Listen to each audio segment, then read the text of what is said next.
Hello' everyone, ভালে আছেনে সকলো? আশা কৰিছোঁ আপোনালোক সকলো ভালে আছে, কুশলে আছে। আৰু আজি আপোনালোকৰ মাজলৈ এটা ধুনীয়া থলুৱা ৰেচিপি লৈ আহিছোঁ। আজি আপোনালোকৰ বাবে লৈ আহিছোঁ জিলিমিলি আৰু হুতুৰা শাকেৰে বনোৱা মাছৰ আঞ্জা। আৰু ৰেচিপিটো খুব টেষ্টি হয়। আৰু আহকচোন তেতিয়াহ'লে ৰেচিপিটো আৰম্ভ কৰোঁ। প্ৰথমে মই মাছখিনি ভালদৰে ধুই নিমখ হালধি সানি ডিপ ফ্ৰাই কৰি ল'ম। মাছখিনি কমকৈ ফ্ৰাই কৰিলেও হয়, কিন্তু মই ডিপ ফ্ৰাই কৰি লৈছোঁ। যিহেতু জুলীয়া বনাম ন, সেইটো কাৰণে ডিপ ফ্ৰাই হ'লে মাছখিনি ভাল লাগিব। আৰু মাছখিনি ফ্ৰাই কৰি লৈছোঁ আৰু এইফালে মই শাকখিনিও কাটি ৰেডি কৰি লৈছোঁ। শাকখিনিও ভালদৰে ধুই চাফা কৰি একদম মিহি মিহিকৈ কাটি লৈছোঁ। ইয়াত জিলিমিলি আৰু দুটা হুতুৰা শাক মিক্স আছে। হুতুৰাটো অলপ বেছিকৈ আছে, জিলিমিলি অলপ কম আছে। আৰু এইখিনি কাটি মেলি এতিয়া মাছৰ আঞ্জাখন বনাই লওঁ।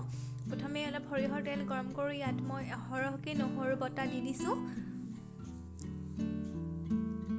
আৰু নহৰুখিনি অকণমান ভাজ খাই যোৱাৰ পাছত ইয়াতে এটা পিঁয়াজ, কাটি থোৱা পিঁয়াজ দি দিম।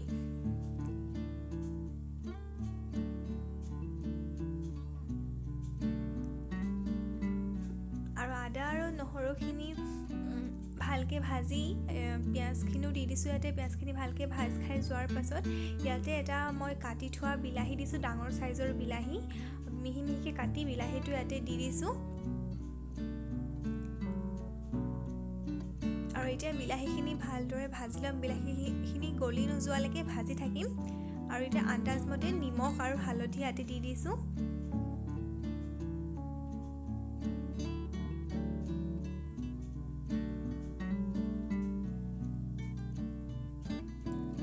আৰু এতিয়া বিলাহীখিনি গলিবৰ কাৰণে ঢাকন দি 2 মিনিটমান প্ৰায় ভাজি লওঁ।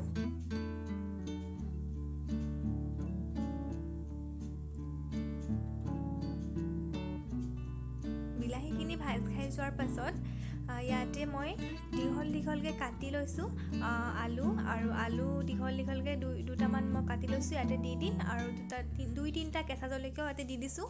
আৰু ইয়াতে দিছোঁ মই ধনিয়া পাউডাৰ, জিৰা পাউডাৰ, আৰু মই ইয়াতে এচামুচ ফিছ মছলা দিম। মই যিহেতু মাছৰ আঞ্জা বনাইছোঁ, সেইকাৰণে ফিছ মছলা অলপ দি দিছোঁ, খাই ভাল লাগিব তেতিয়া।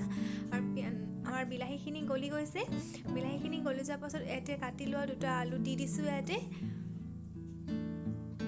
আৰু আলুখিনিও ভালকৈ মজাই ল'ম। প্ৰায় 5 মিনিটমান সময় এনেকৈ আলুখিনি মজাই এতিয়া কাটি থোৱা শাকখিনি দি দিম।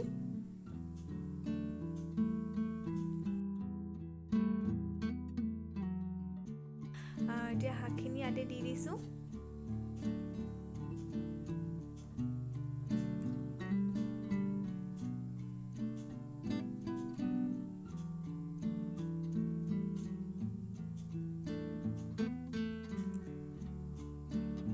এতিয়া ভালদৰে লৰাই ঢাকন দি 10 মিনিটমান সময় সিজিবৰ কাৰণে এৰি দিম।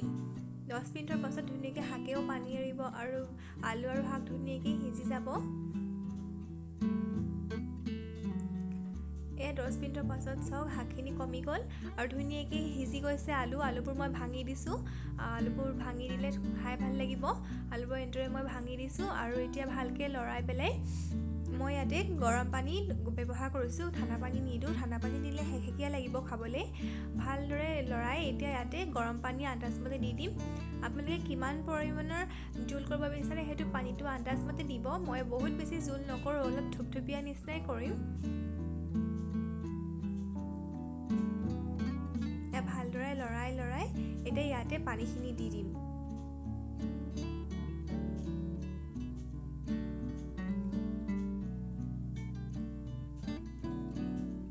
আৰু পানীখিনি দি দিয়াৰ পাছত উতলোৱা পানীয়ে দিছোঁ যিহেতু, আৰু বেছি সময় নালাগে উতলিবলৈ। ভালকৈ এটা উতল আহি যোৱাৰ পাছত ইয়াতে ভাজি থোৱা মাছখিনি পেলাই দিম। আৰু মাছখিনি পেলাই 10 মিনিটমান সময় উতলিবলৈ দিলে হৈ যাব আমাৰ ধুনীয়াকৈ মাছৰ আঞ্জাখন। আৰু এইখন এনেদৰে খাই খুবেই ভাল লাগে। আৰু মই বহুত বেছি জ্বলা দিয়া নাই, যিহেতু সৰু ল'ৰা ছোৱালী আছে।